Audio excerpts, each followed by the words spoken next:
having a co-sponsor for this webinar series this year, and it's Plan International. So we're very happy to welcome Plan as a co-sponsor, and we'll have several topics during the course of this webinar series that will be relating to Plan's work and to savings groups and to other questions and challenges and innovation around inclusion, equity, and transformation. I'm really happy to be able to bring you a webinar today on International Women's Day. This is an event that maybe is quiet in some parts of the world, kind of quiet in the United States, but it's an important event. It's over 100 years old. It's an event that we're really happy to bring you the kind of action that happens when organizations and communities come together to help girls get access to financial tools and learning and be able to help themselves and help their families and really make a difference. And that's what we're going to do today. Bianca, you can switch to the next slide. Before we launch into the webinar and I do the introductions, I want to let you know that there is a organization called #Pledge for Parity. It is looking at several different ways of trying to increase participation of women and girls in the economies around the world. There will be information available at the end of the webinar about this, but I want to just recognize that International Women's Day is recognized as a national holiday in 27 different countries around the world, and it's work like Plan and what they're doing in Ghana, we're going to learn about today, that really exemplifies the kind of promise of being able to recognize the role of women and girls in shaping our society and really in some ways being the kind of moral and spiritual leaders. So we're really happy to be honoring this today. Next slide, please. So today, as our webinar presenters, we have Suleimana Gavana. He's the Banking on Change Project Manager for Plan Ghana. Shirley Akwa, she's the Gender Advisor for Plan Ghana, and John Schiller, he's the Global Advisor for Savings Groups for Plan International. We're going to do a quick poll here just to kind of see what those of you that are tuned in today are doing in terms of savings group work with girls. So the first poll, you'll see the poll come up on the right part of your screen, and is have you targeted teenage girls in your savings group programming, yes or no? And so we're going to be a few seconds if you just click on your answer.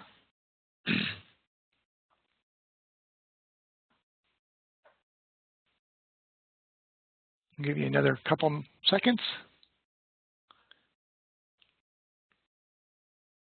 All right, if everybody's had a chance to answer the poll.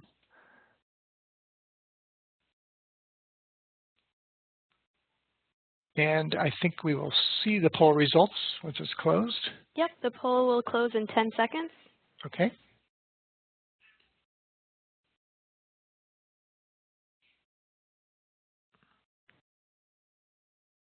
And you should see the results. And we're looking for the results. I don't see them yet. Do I have to refresh my screen? Bill, I can read them for you in case. Yes, I don't see them. Okay, so 60% of our audience answered yes, and 40% did not submit a response. Okay. So we have a silent minority out there. We'll give you another chance to vote. We have a second poll. Have you made conscious adaptations to outreach and methodology to encourage your participation, in your programs?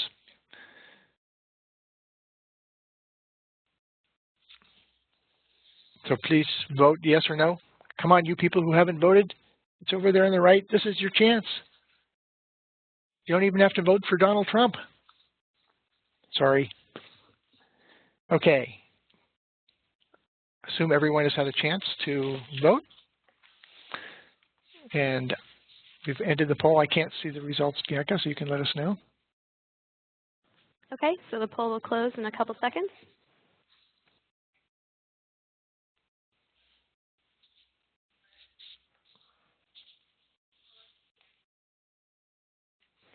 and the results are 50% have said yes, and 10% said no. Okay, so it's great. We have participants who have been doing some active programming with girls and savings groups, and so that means later on in the webinar we'll have a question and answer period and give you an opportunity to join us. We have a small group, so we can make this kind of an intimate conversation. Next slide, please. So there's an example of Banking on Change program working with school-age girls in Ghana, which we're going to hear more about in detail. So next slide, please. So I'm really happy to introduce Shirley Akwa. And Shirley, I'd like you to kick us off here by telling us a little bit about your role with Plan Ghana. And then if you could kind of go through, explain to us Plan's gender equality program criteria and what these 4 different stages of awareness mean. All right. Thank you, Bill. My name is Shirley Akwa, and I'm the Gender Advisor for Plan International Ghana. My main role is to lead the implementation of Plan's gender equality strategy, which actually aims to ensure Plan staff and partners have the skills, the capacities to fulfill the core gender standards across the country programs. And I also roll out Plan's gender equality capacity building program at country level. And I'm the BOC focal point person for Plan Ghana. Yeah, so having said that, before I take you through the program criteria, I'd like to say that Plan International has a gender equality policy and a strategy which demonstrates our commitment to promoting gender equality.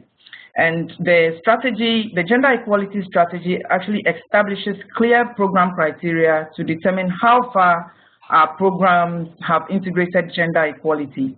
And this program criteria outlines 4 categories, which we can all see. We have gender unaware, gender neutral, gender aware, and gender transformative. So I'm going to take you through the explanation of each criteria. When we say gender unaware, what we are saying is that the programs do not recognize gender issues and tend to aggravate gender inequalities. So what we mean by that is that if we have, for instance, a livelihood enhancement program, we expect what a gender unaware program would do is that that program would not integrate gender assessment as part of the situation analysis. The program would also not have any objectives or outcomes or indicators that promotes gender equality. Data is not disaggregated by sex, and then specific human and financial resources are also not allocated. What this means is that it is a gender blind project. Okay, so a livelihood enhancement program that seeks to that is described as unaware, probably with a gender issue of probably a high literacy level of women compared to men, high poverty level compared to men, low or limited access to income generation opportunities by women, and then maybe the gender roles of men contributing to income generating activities in their households. If these are the issues, a gender unaware program would not have these issues identified. But a gender neutral program will recognize gender issues but do not do anything about it. So for instance, all the issues that I outlined, the high poverty level, the high illiteracy level, the low or limited access to income generation opportunities by women, this program would actually identify this issue, would also do a gender analysis. Data will be disaggregated by sex, but specific human and financial resource would not be allocated. So here, the issues will be identified by the project, but no strategy is designed to achieve the objective of that program. And then, for a gender-aware program, it seeks to improve the daily condition of women and girls by addressing practical gender issues. What we mean by practical gender issues, we are talking about women and girls accessing the resource, access to resources, so that we are talking about access to water, access to income generation activity in this case. The program that is gender aware would clearly integrate gender throughout the program, and a gender analysis will be part of the program. And then we would have specific solutions to address the unique needs and interests of women and girls. But then the program does not tackle the root causes of gender inequality. Data would also be disaggregated by sex, and you would have human and financial resources to promote gender equality. With the gender transformative programming, here the focus is addressing the root causes of inequality. So we are moving beyond addressing the practical gender needs of women and girls. So here we are looking at addressing the root causes. So the same example that I used on this income, the livelihood enhancement program, for instance, we identify all the issues that I mentioned earlier on. But this time, in addressing the issues, the project would target the root causes, the cultural issues that is actually preventing girls from accessing income generation opportunities, for instance. So we look down to the root causes, the cultural issues, policy issues that is affecting the program from achieving its objectives.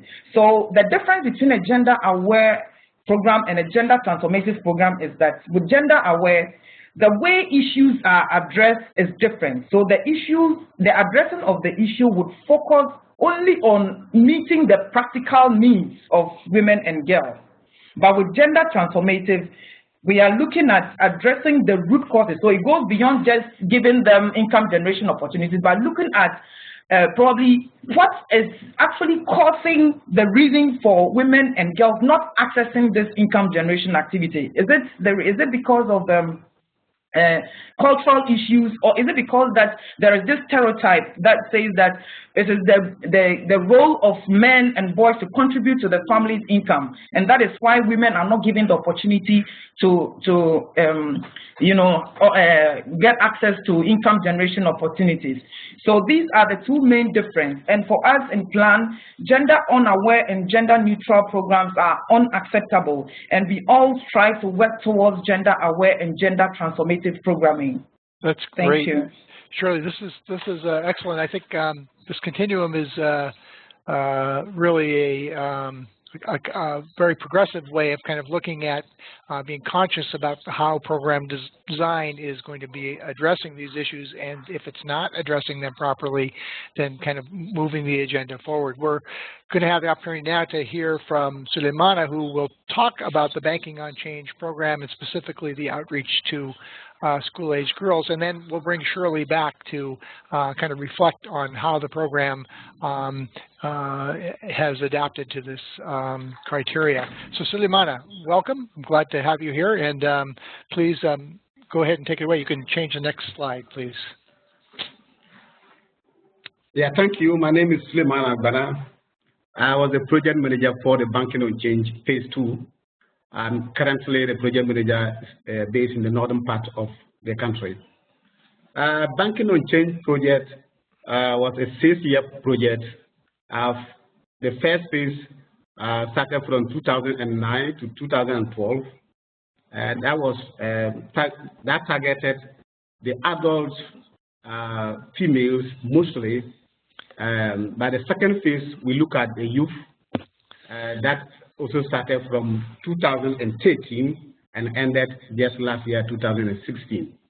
This project was funded by Barclays UK through Plan International UK office, and the target group was really between the ages of 15 to 35.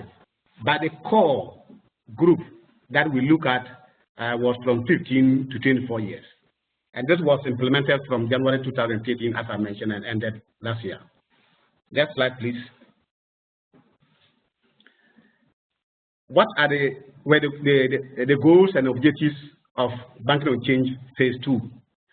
The goal was to increase the wealth creation potential of 54,000 people in Ghana by strengthening their entrepreneurial and their money-making skills and enable them to start, diversify, and expand their businesses.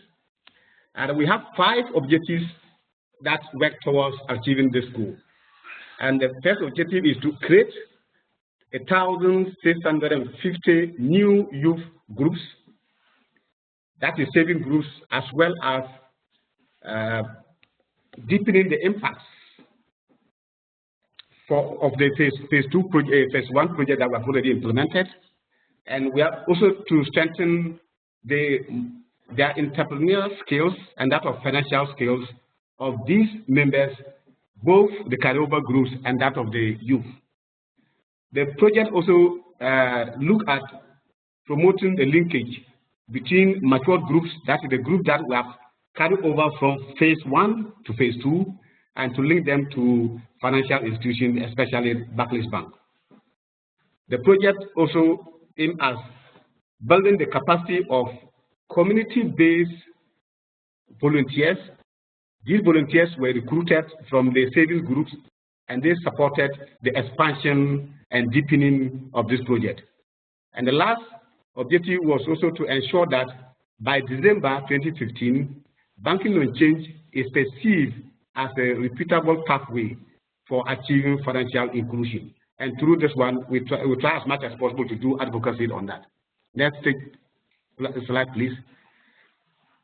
Who were the partners for the implementation of this project? Plan International. At the national level, we have Plan International Ghana, we have Care International Ghana, then we have the Barclays Bank that formed the steering committee. At the community level, then we have communities that we work with, and then we also work with the municipal and district assemblies. And so when it comes to the linkage, we work with Barclays Bank, that is the preferred bank, and where we don't have the presence of Barclays Bank, we work with other financial institutions such as rural banks. Next slide, please. For the phase 2, there was a need for it to modify the approach that we have to use to mobilize adolescent girls. Phase 1 was looking at adults. But when it came to phase 2, we have to look at how can we ensure that we get to the target group, especially 15 to 24 years, and also adolescent girls that at the community level is difficult to get in touch with them. So we started with a youth scoping exercise that was undertaken before the project started. And this exercise was to look at the saving patterns of girls, the income generating activities of which the youth are involved, especially adolescent girls, the challenges that they face in the everyday activity, expectations and opportunities using focus group discussions. We also organized several community engagement sessions where we explain the project to the parents as well as adolescents, so as to get their interest to join the project. We work with opinion leaders. We believe that you cannot get to the adolescents and then when you don't go through the opinion leaders. We have women leaders in our areas, other areas in the northern part, we see them as mangaziers, and the southern part, we see them as the queen mothers. We also went through chiefs, we went through assembly members to able to get the adolescent girls of which we want to get. We also use existing adult saving groups. You know, as I mentioned in phase 1, the members that form those groups, 82% of them were adult women. And for that matter, they have children, they have adolescent girls who were still in their families. So we use them as a point to get to the adolescent girls. We also visited schools. We know that many of these children between the ages of 15 and 24 are of school grade age, of which we could use the school premises to also get in touch with them. So we normally organize occasions where the school, when they close around 1:30 and 2, then we get to the school to also have the opportunity to talk to them. We also identified the meeting of, we identified and met adolescent social groups if you go to each community, you will have some social groups that they identify themselves with. Just when somebody is sick, or maybe if there's anything, and then you have to also come together to contribute and to support that person. We realize that they are good ground for us to be able to get the project through. We also identified the worship centers, such as the mosques, the churches, where we had a lot of these youth that were able to also carry the information to them. But we do not just look at only the other females or males. In certain situations that are very critical, we try as much as possible to form only adolescent girls saving groups where they can easily interact. But so far as we also want to ensure that both male and female also interact and to exchange ideas, we form other groups that are a mixture of both adolescent girls and boys. We also visited apprenticeship centers where we have the hairdressers, we have the dressmakers, so that when we go to those areas, we're able to meet adolescent girls mostly, and we're able to explain this project to them. This one has led to a number of these groups formed out of this category of people. And it was also an opportunity for them to also mobilize resources and to support the course of their learning. We encourage the implementing partners to recruit female field officers to serve as role models, because these partner organizations, they have the field officers where they have to go to the community and to mobilize these youth. So far as you have a number of adolescent girls or female facilitators, they became role models for them to see and also to join the saving groups. Plan as an organization, so far as we believe in gender issues and also think that we want to motivate the adolescent girls to join the savings groups, the coordinators that were overseeing the project implementation had a number of females among them. Out of the 3 field coordinators that we have, so far as the project was concerned, we have 2 of them being females. Next slide, please. After forming these groups, there was a need for us to have sustained groups. Please, can we go back? Next slide. You have gone fast. Back. The next. Okay. So we took some opportunities and approaches to be able to get these adolescent girls for the period of which we implemented this project. So we encourage more girls to take up management committee positions in the savings groups. This we did consciously to ensure that they take part in the management of the savings groups and to also contribute their quota to maintaining the groups. We introduce games to maintain their interest in the groups. You know, all the time, the children meet, they save, and they take other activities, but we think that they're able to ensure that these adolescent girls do not fall off from the groups. We introduce games so that the whole exercise will become very interesting and for them to be able to be sustained. We also rolled out additional training such as financial education, enterprise your life.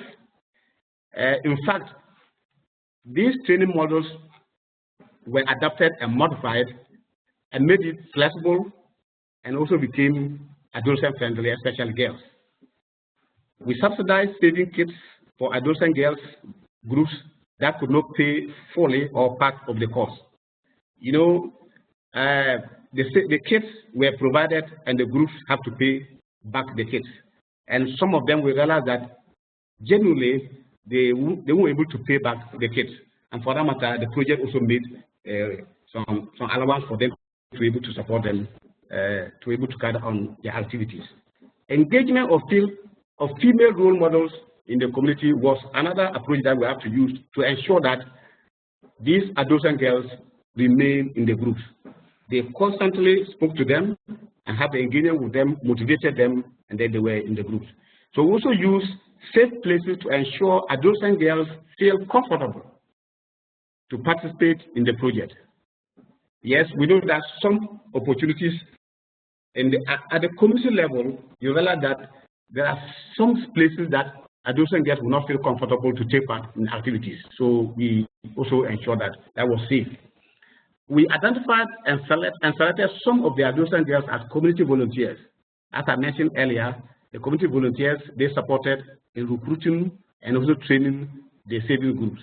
And so far as the adolescent girls were part of the volunteer groups, that was another motivation for them. We also established youth networks across all the districts and regions where they have the opportunity to participate and engage with duty bearers. And that motivated them to be in the group. We participated also in a number of radio programs, and we ensure that the adolescent girls are other participants or they phone in to contribute and let the others to understand the achievements and whatever they have. They're also able to benefit from the groups. And that became the rallying point for many of the adolescent girls to understand and join the project. We also ensure that adolescent girls participate in district and regional review meetings, where we normally organize every year to review, to see our achievements, the lessons learned, and that of the challenges. And they were fully represented and able to come up with some of the challenges that they face, and so for them to address for the subsequent years. We also encourage adolescent girls to invest in small income generating activities. At the community level, we realized that the few CD that they saved, there were some income generating adolescent girls could invest and to also help them to get additional money to be able to carry on the saving group activities. Next slide, please. What were the impacts? There have been tremendous impacts across all the districts, the regions, and the communities where we did this implementation. A total of 41,499 youth were mobilized, and 61.6% of them were females. Youth saving culture among youth, especially girls, was able to improve over the years. From the online study shows that the savings groups intervention accounts for almost all loans contracted by their members. That's about 98.3%. Also, the major savings mechanism for members during the online survey. More than 99% of total youth groups formed were sustained within the 3-year period. Loan utilization rate was very high among all the youth groups, especially the adolescent girls.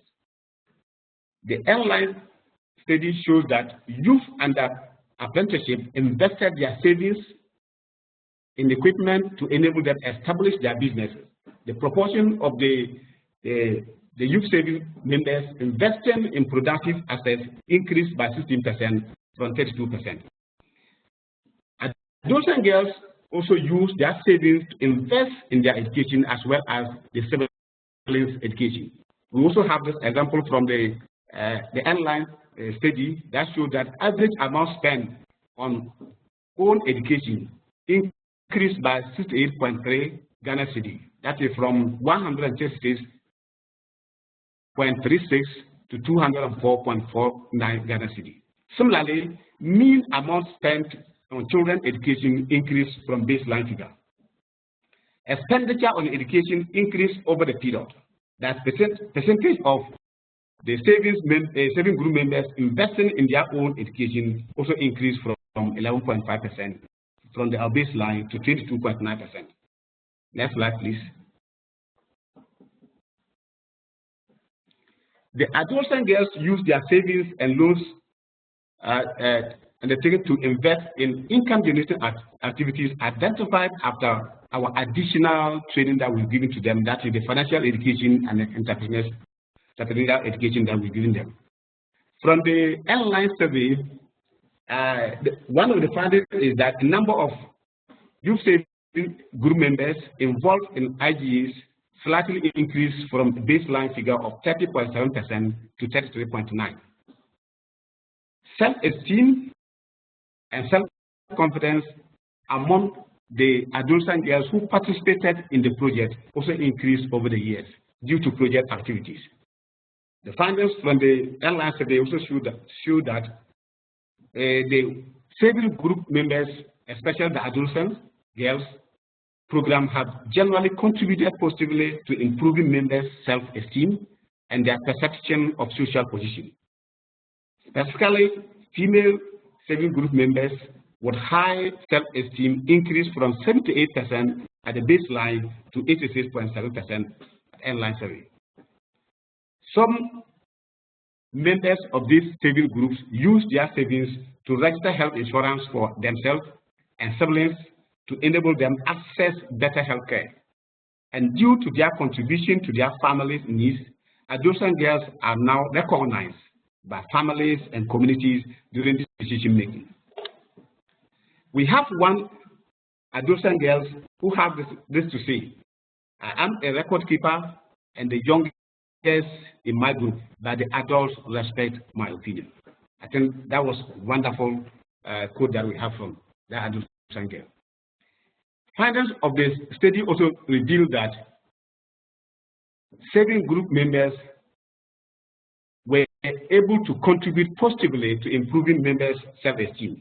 In terms of their participation, their self-esteem also improved as a result of their participation in this project. In addition, the project was able to significantly increase the women's involvement in household decision making, because most of these children contribute so far as the income generating activities, so far as their households are concerned. And if you look at the food aspect, in terms of shelter, in terms of their farming activities, the adolescent girls also contributed significantly to improving the welfare of their families. And some female members of the saving groups stood for positions in the just ended local level election that we had last year. And a number of them were able to express their interest and also able to participate because they had the chance to either be the leaders of the groups, or they had the chance to be part of the meeting that we had, and be able to across and breadth of wherever we implemented this project, and give them the opportunity to stand in front of their people and say, yes, we want you to vote for us. Thank you very much.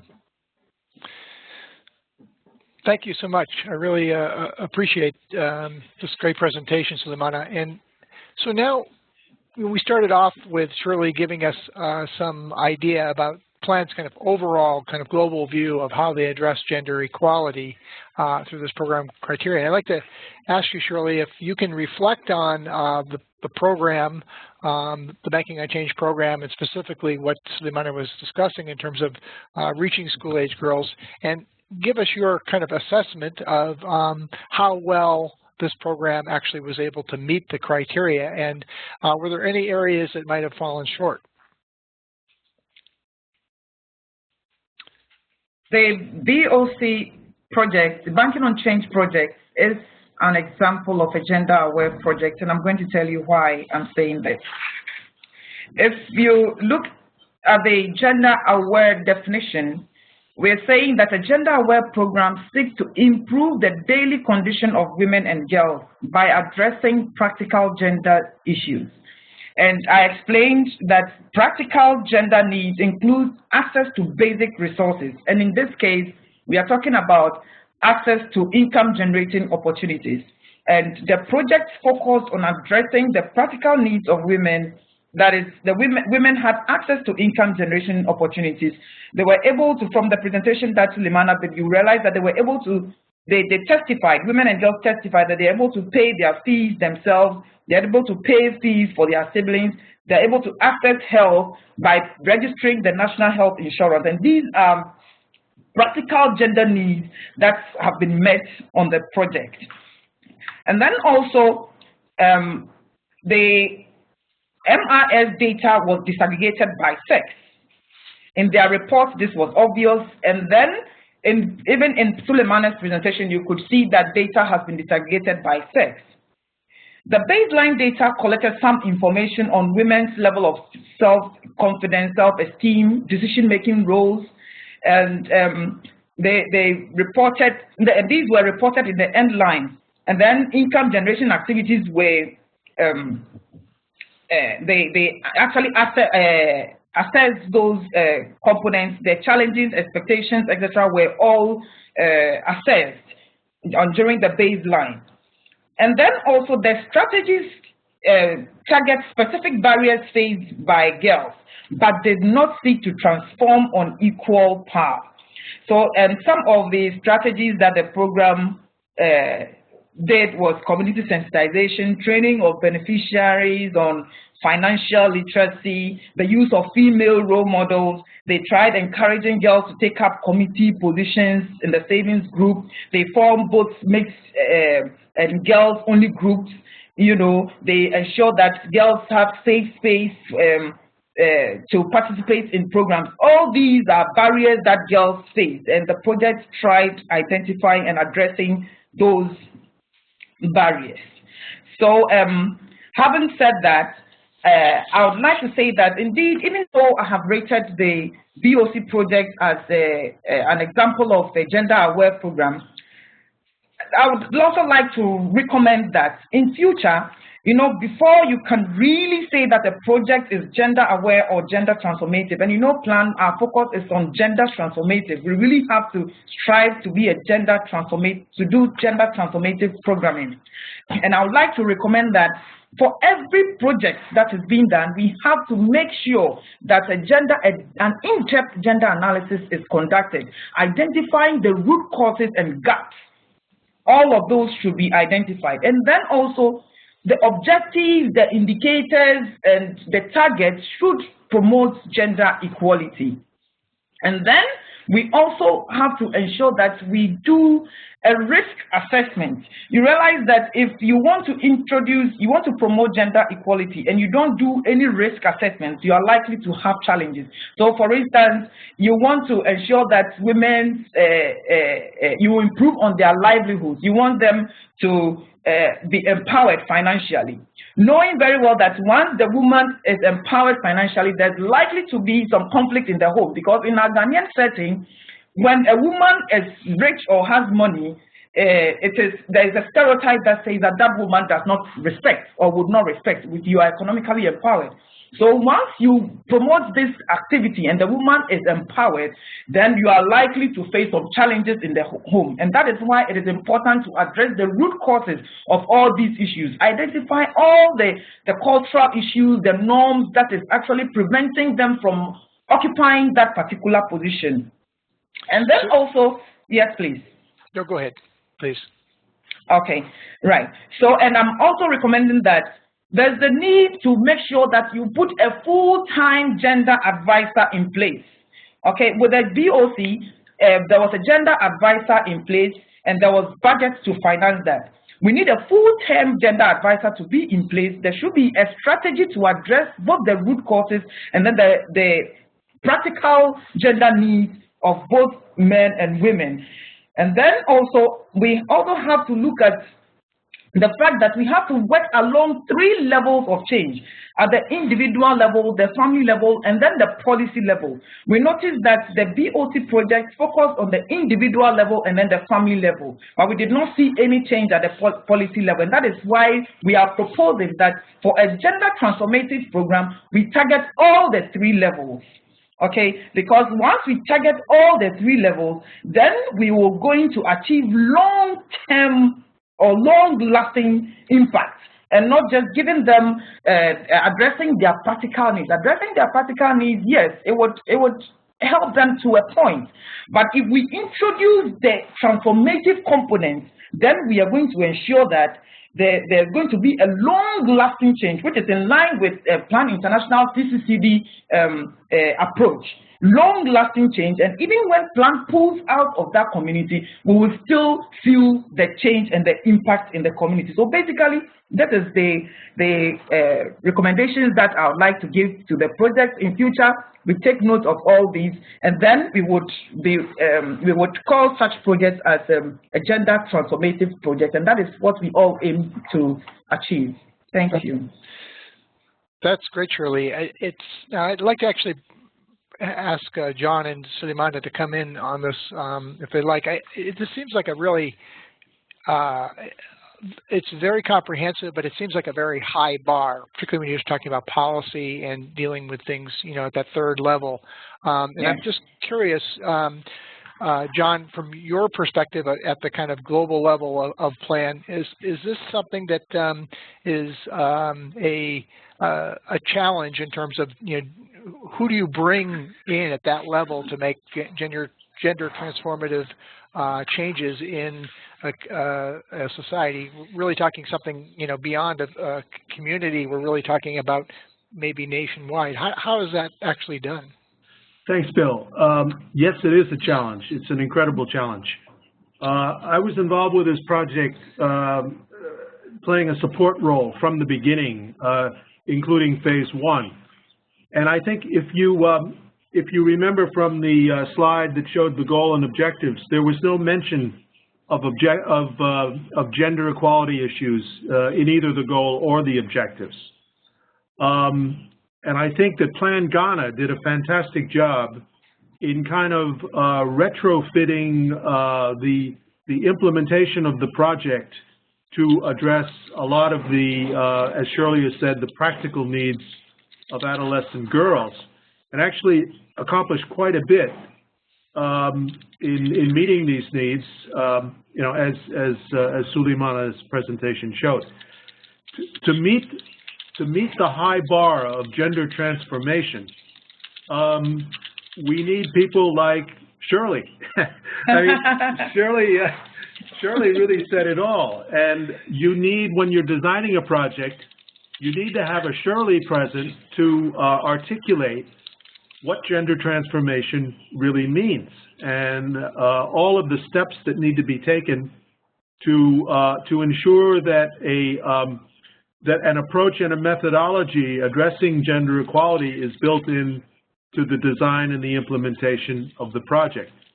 We did a similar analysis of a program in Benin, finding many of the same results. And I think one of the big findings, and actually Shirley didn't mention this specifically, was that there was no effort to bring men and women together within the context of the project's activities to discuss things like existing gender perceptions, existing gender roles, existing gender behaviors, and to try to, through sensitization and through perhaps training and through discussions and through more interaction between men, women, boys, and girls, to try to get people in communities to, identify these gaps, these needs, and to commit to activities and policies and strategies that would help make the communities more gender equal. So that, as you said, Bill, it's a very high bar, but I think with this continuum that we have here of these 4 criteria, and with people like Shirley on staff in the different country offices, that we can design projects that will, meet the gender transformative criteria. So I'm also curious, this also requires, in order to do, what you've just described, it really does require a fair amount of kind of training within the staff, because it's one thing to be thinking about transforming, a society, but you really have to start with the people who are the agents to do that. And I imagine that Plan has a fair amount of emphasis on that within your own internal process of bringing your staff up to understand the need for this, correct? Yes. In fact, the gender equality strategy, which has only really been summarized here, it's the criteria that apply to program. The strategy includes a whole range of other activities, including what plan needs to do internally among its staff and among the structure of the country offices and then offices above the country offices up to international headquarters in order to promote more gender balance, more sensitivity to these issues, and achieve gender equality, not just, as Shirley said, on a family or community basis, but also influencing policy and having an impact on the way gender is understood and practiced internationally. Great. Well, we have some really excellent questions that have been piling up here, so I want to launch into them, and they're really specifically about the Banking on Change program. So I'm going to start off with one by Dennis Mello. Dennis asked, did groups have both schoolgoers and school leavers together, or were they placed in separate groups? Were girls in school encouraged to form income generation activities? And did that lead to any schoolgoers leaving school to work on their IGAs? This is for Suleimana. I mean, yes, really, if you look at the age group that I've mentioned, in the formation, we took into consideration a number of factors. One, even the age group, that you shouldn't have 15-year-old girl belonging to a group of people between 25 and above. That itself, the person is not going to be comfortable, and that girl is not going to contribute in terms of decision making. So we try as much as possible to put them into cohort, mostly from the 15 to the 19 that you normally see. And most of those that are in school, they form their own groups. Just especially that you see school-going age mixing with those that are out of school, majority of them out of school. But we have few of them that when you go to the community, you may see a few of them being part of the other members that are not in school. But specifically, what we said, we try as much as possible to do is that no child, no adolescent girl really fell out from school because of IGA, so far as the project is concerned. Those that were part of it, the project really rather helped them, ginger them to really invest more, to buy their books, the uniform, and to continue. There are some that were not even in school, and because they took part in this project, really came back to school. So, but we do not have some that went out. But the IGA that we talk of, even those in the school, it's just like somebody they buy the toffee and they carry it to school where their colleagues also buy. So this is not anything that really threw them out of school. So that is the kind of categories we have. So most of those who went into full IGA are out of school girls, that is between the ages of 20 to 24, some of them beyond 24 years. Okay. And Dennis actually has a follow-on question. He says, I think the stats presented showed that the participation in IGAs increased only very slightly from BL to EL. I think something like 30% to 33%. Did they find that most of those who took loans for IGAs already had those IGAs when they joined the groups, or were these new activities? Yes, here we are really tracking the new activities where we want to see as a result of their membership into those groups, which of them have established their own IGAs, expanded, and then maybe diversified. That's what we're tracking. Looking at the age cohort, really from the 15 to 24, from the Ghanaian perspective, most of these children are school-going age. And there are a lot of them that really do not invest into IGA. That is why you see the percentage being low. But those that went beyond 30 and beyond, then you see many of them investing into IGAs.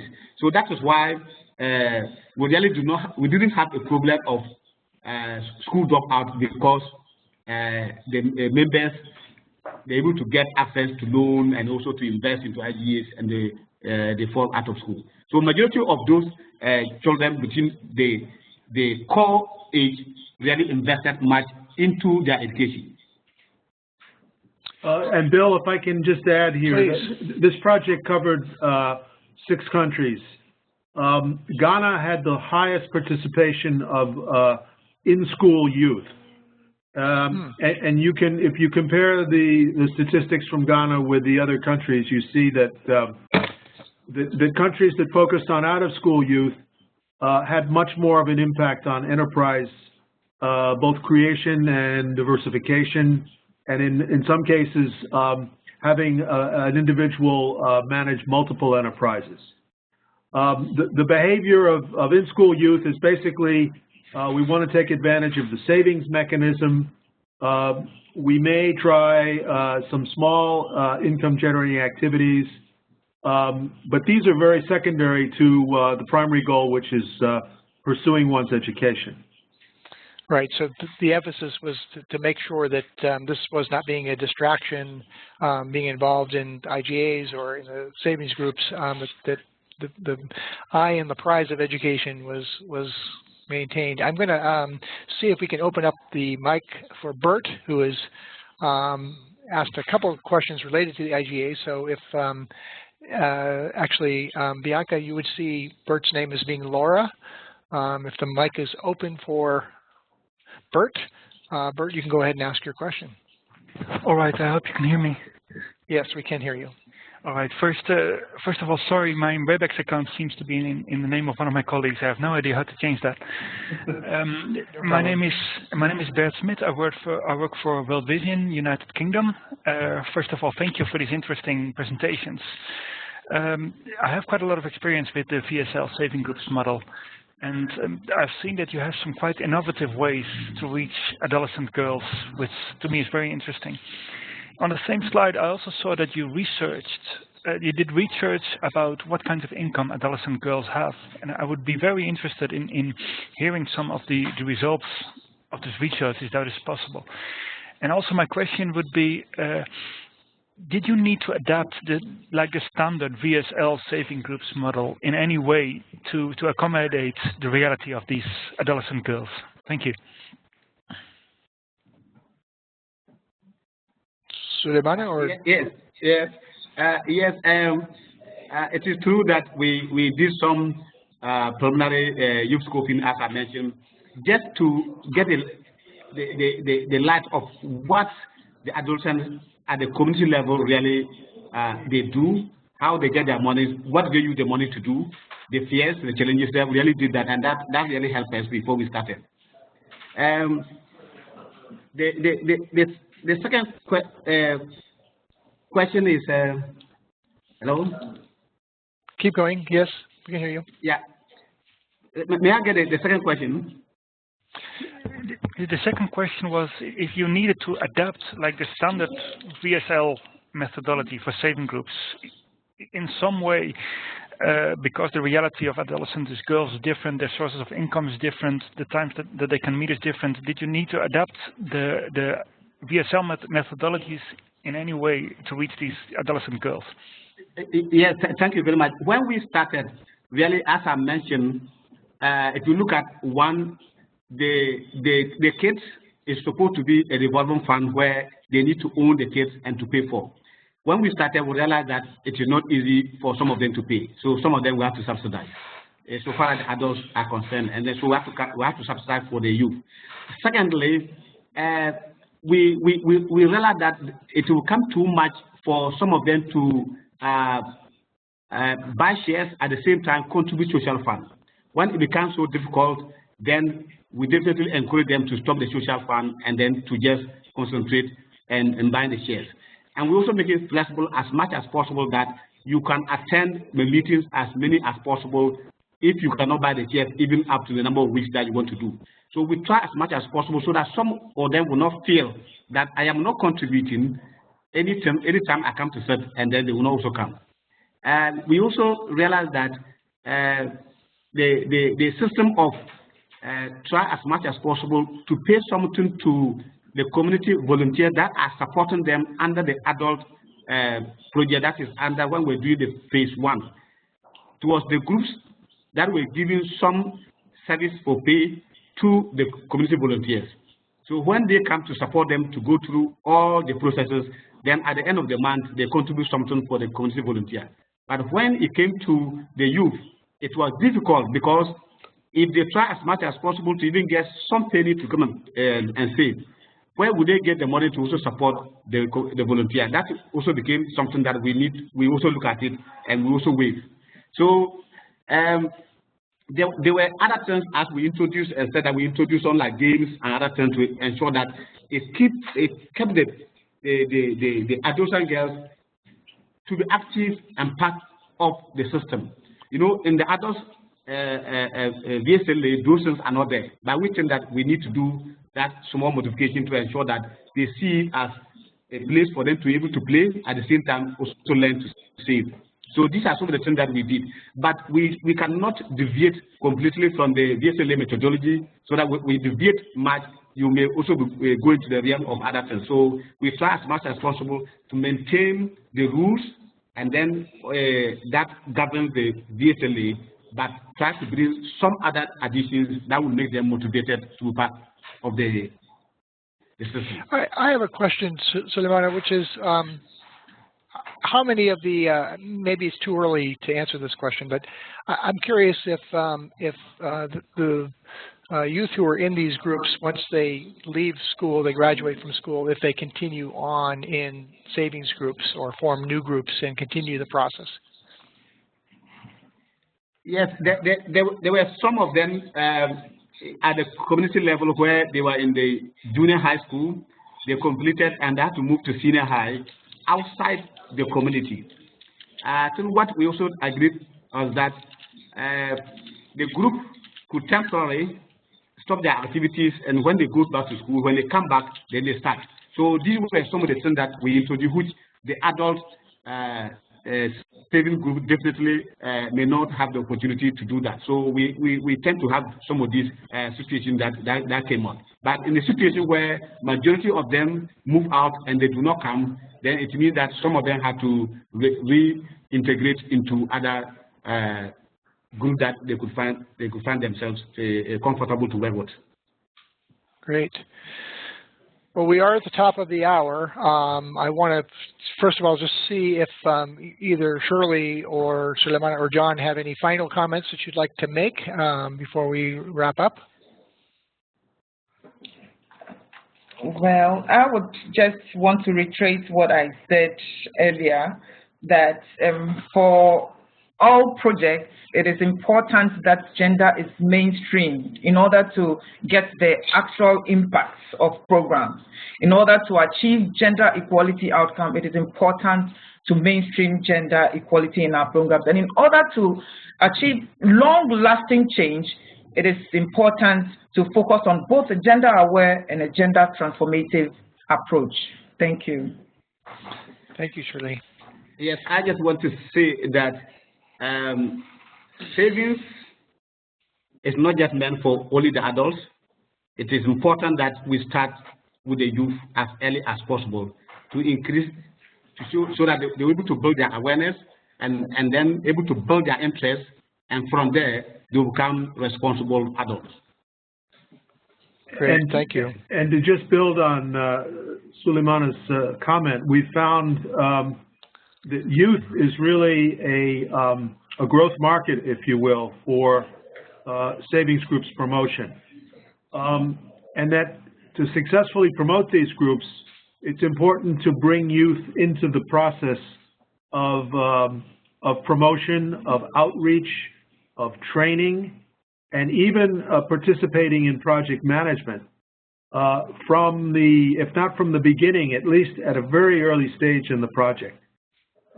We found that youth groups expand exponentially when you involve more youth in promoting these among their peers. So for those of you who are considering working with the youth market, there's really a lot to be accomplished here. But one of the main things is that you need to listen to youth and involve them as much as possible in the process. John, you had just finished doing some pretty extensive research on this 6-country program. I'm wondering if the results of that research are something that you would be able to make available to people, and if so, we can put it up here on the website, or is it not quite ready yet? There are elements of it that are ready, and in fact, on March 24th, the plan, what we call the Plan Academy, is going to be presenting a webinar on the research results in the 6 countries of banking on change. And perhaps, Bill, we can help publicize that through your program. So people who want to hear a bit more about this and delve more deeply into the results can participate at that time. Great. Okay, and we can maybe put it up on the website with this recording, so people will know that it's there. We can send an email message to let people know. Right. Well, and then we can also share reports with you that also could be posted on the website. Excellent. Well, thanks very much to the PLAN group for bringing in really an excellent presentation and very timely, since this is aimed at school-age girls on International Women's Day. I want to thank John, Shirley, and Suleimana for being with us, and thanks for the patience of our technical difficulties in the beginning, which I don't think the participants knew much about, thank goodness. We are really happy to be able to present this webinar series with PLAN. I just want to let you know that we will be delving deeper into this topic of working with youth in savings groups to go to kind of the other side of the equation, which is looking at out-of-school youth, and really kind of in some ways a more intensive outreach process in order to get them engaged. So Wednesday, April 6th, our next webinar will be working with out-of-school youth through savings groups approaches and adaptations, and watch your email for more information about that. On Wednesday, May 4th, we will have a webinar which will be specifically looking at the new Sustainable Development Goals and how they might apply to savings groups, and looking for impact beyond financial inclusion, looking at kind of the holistic way in which the Sustainable Development Goals address the kind of rapid changing world that we are living in, and ways in which we can build development programs and specifically savings groups to be able to meet these goals. And then halfway mark in this webinar series will be Wednesday, June 15th. We'll have Paul Rippey talking about outside the categories of the marketplace, which will really be measuring. This should be a really fascinating workshop, kind of bringing in Pope Francis' theme of looking at those non-financial things, those non-economic aspects to human endeavor, which are in some ways much more important. And if we look at savings groups, what are those kinds of impacts, and what are the kinds of changes that we're seeing in communities, or what should be striving for in terms of group cohesion and social capital and building leadership and things like that. So it should be really exciting. So thank you so much. I do want to remind you that this is a co-sponsored webinar with the University of New Hampshire Carsey School of Public Policy and PLAN International, and there will be a recording put up on the website within a few hours or a day or two, and also the PowerPoint PDF will be up there too if you want to look at that in more detail. And of course, you can certainly write to us if you have any additional questions. I thank both Bert and Dennis for their questions, and I wish everybody a good morning, good afternoon, or good evening, wherever you are. Thank you. Thank you. Thank you.